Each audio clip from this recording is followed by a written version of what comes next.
Very good morning my dear students and once again आप सबका स्वागत है आपके अपने चैनल में productive study social science with Sheetal ma'am. हम कर रहे हैं सीरीज 5 पार्ट 2। हम स्टार्ट करेंगे 426 क्वेश्चन से। So let's get started. The reason for Mahatma Gandhi's fast unto death in 1932 was, right, fast unto death क्यों किया था? याद है आपको? सेपरेट इलेक्टोरेट की डिमांड जो आई थी डॉक्टर अंबेडकर की तरफ से, लॉर्ड एरविन ने वो डिमांड मान ली क्योंकि ब्रिटिशर्स को क्या चाहिए था? Divide and rule. लेकिन गांधी जी ने फास्ट अनटू डेथ किया कि वो अनशन पे बैठ गए कि सेपरेट इलेक्टोरेट हम नहीं देंगे। So clash with Ambedkar, doctor Ambedkar, over his demand for a separate electorate for Dalits, which he thought would halt their integration into the society. So this is the correct answer. The main features of Pune Pact of September 1932 were no separate electorate for Dalits to be voted by the general electorates, the Dalits to be called depressed classes and not Harijans, no, reserved seats for depressed classes in provincial and central legislative council. Yes, that's right. So A and C. So D is the correct option, both A and C. D will be the correct answer. Then Natisa Sastri expressed and proved his love for folklore by believing that folklore was national literature, by calling it the most trustworthy manifestation of the people's real thoughts and characteristics, by publishing a massive 4-volume collection of Tamil folk tales, folklore of southern India, all the above. So C is the option. Then this question, ये आपका देखिए CBSE board examination 2011 में भी ये question आया हुआ है।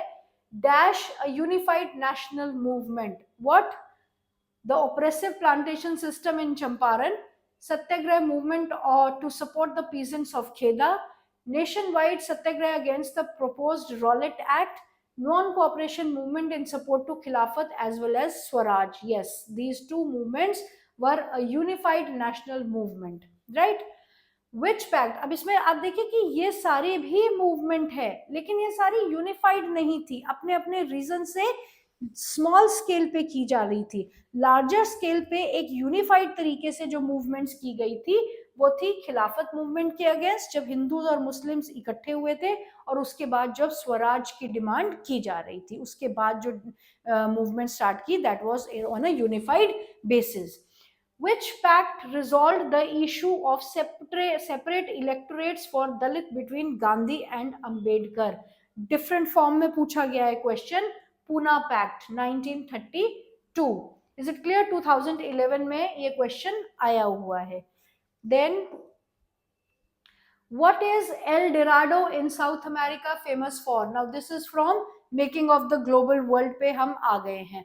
L Dorado क्या था? एक फेबल्ड सिटी ऑफ गोल्ड, एक जो किस्से कहानियों में जिन सिटीज का जिक्र किया जाता है वो सिटी थी जिसको ढूंढने के लिए कई बार लोग एक्सपीडिशन पे भी निकलते थे। तो fabled city of gold, El Dorado was an imaginary land of great wealth and fabled city of gold.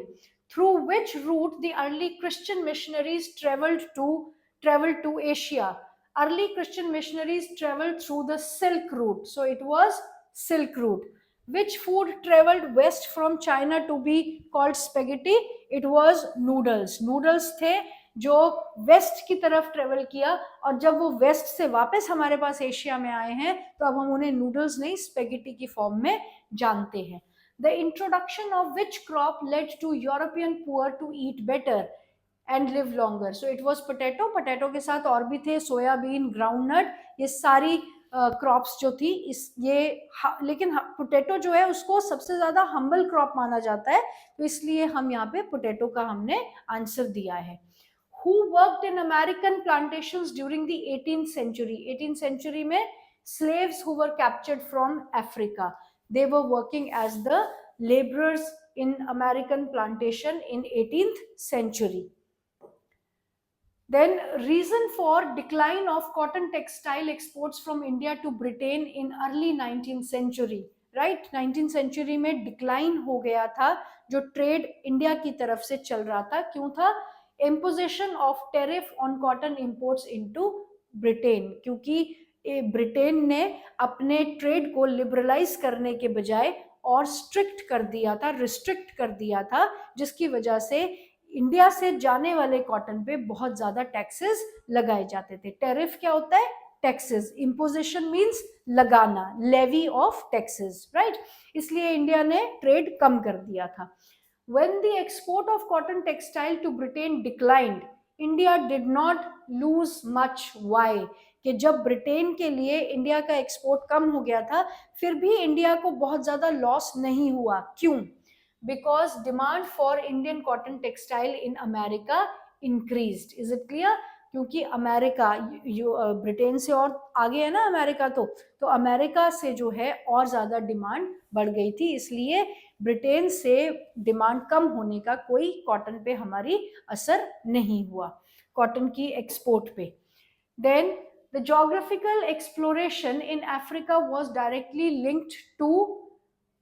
linked to the geographical exploration in Africa was directly linked to search for scientific information, vast land with rich resources, labor to work for plantations in America, imperial project. Imperial means वहां पे domination establish करने के लिए, अपनी country के लिए अपनी country का कंट्रोल उन पे एस्टैब्लिश करने के लिए, इंपीरियलाइजिंग करने के लिए, इसलिए उसको एक्सप्लोर किया गया था।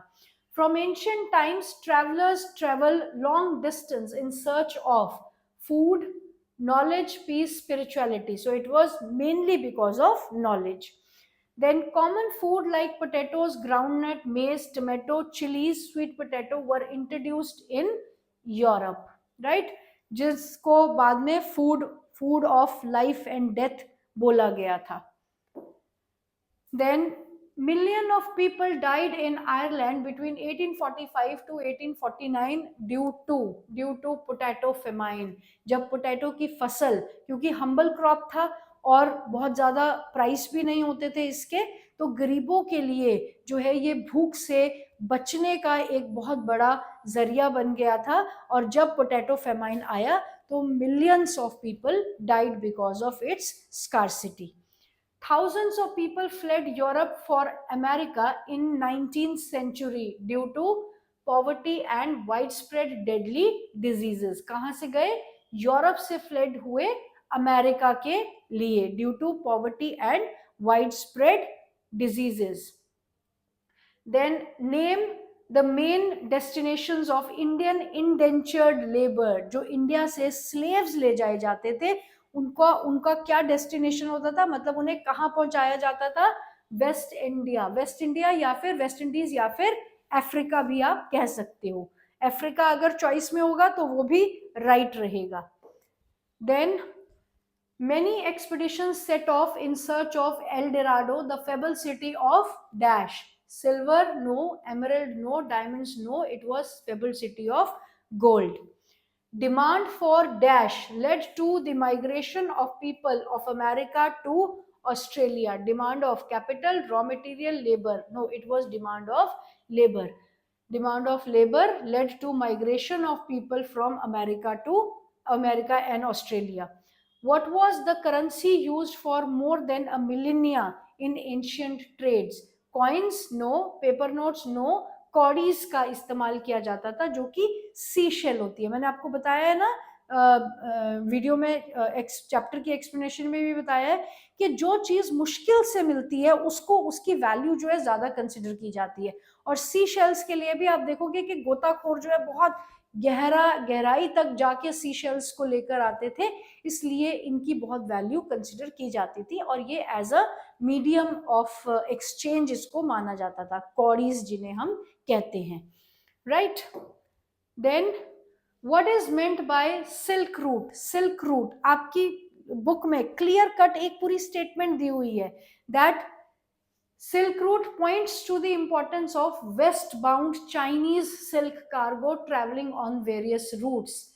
Westbound Chinese cargo. Westbound means towards the western side, from China towards the west. So अगर हम चाइना से अगर हम वेस्ट की तरफ चलते हैं तो आपका बीच में जो है अफ्रीका और यूरोप जो है वो कवर होता है, और अमेरिका तब तक एक्सप्लोर नहीं किया गया था, तो ट्रेड वहां नहीं जा रहा था। तो यूरोप तक, मतलब अफ्रीका से होते हुए northern part of Africa, not the entire Africa, northern part of Africa से यूरोप तक जो है आपका चाइना का सिल्क ट्रैवल करता था, इसलिए इसको वेस्ट बाउंड कहा गया है, टुवर्ड्स वेस्टर्न साइड। ये था आपका सिल्क रूट। इस पे क्या जाते थे? चाइना से सिल्क जाया करता था। Then which were these routes, what were identified, that were identified by the historians between Asia and Europe, over land and by sea, knitting together vast regions of Asia, linking Asia with Europe and northern Africa. Only sea routes through Asia, Europe, Africa. Only land route through sea, Asia and Europe. No, जो trading ancient time में होती थी वो land से भी होती थी और वाटरवेज से भी होती थी, from Asia to northern part of Africa and going beyond till Europe. Americas उस वक्त एक्सप्लोर नहीं हुए थे, right? So B will be the right answer. What exchange did Europe return to Asia in form of trade? मतलब कि जो India और China का ट्रेड हो रहा था यूरोप के साथ, वापस क्या आता था वहां से? वापस आता था precious metals like gold and silver. So gold and silver flowed from Europe to Asia. Which disease traveled from Europe to America and was responsible for mass death of the original inhabitants of America? Small pox. आपको याद है ना कि जो soldiers होते थे उनके पहुंचने से पहले ही स्मॉल पॉक्स वहां पहुंच जाता था, और क्योंकि अमेरिकन बहुत ज्यादा मतलब वो उनकी इंटरमिंगलिंग या मिक्सिंग नहीं हुई थी बाकी के लोगों के साथ, इसलिए अमेरिकन की इम्यूनिटी जो है बिल्ड नहीं थी, इसलिए स्मॉल पॉक्स एक बहुत बड़ा वेपन उनकी वॉर्स के लिए साबित हुआ और बिना लड़ाई के ही वो लोग हार जाते थे। Is it clear? So with this we have come to an end of part 2 series 5, and now we will meet in part 3 of series 5. Till then, God bless you all.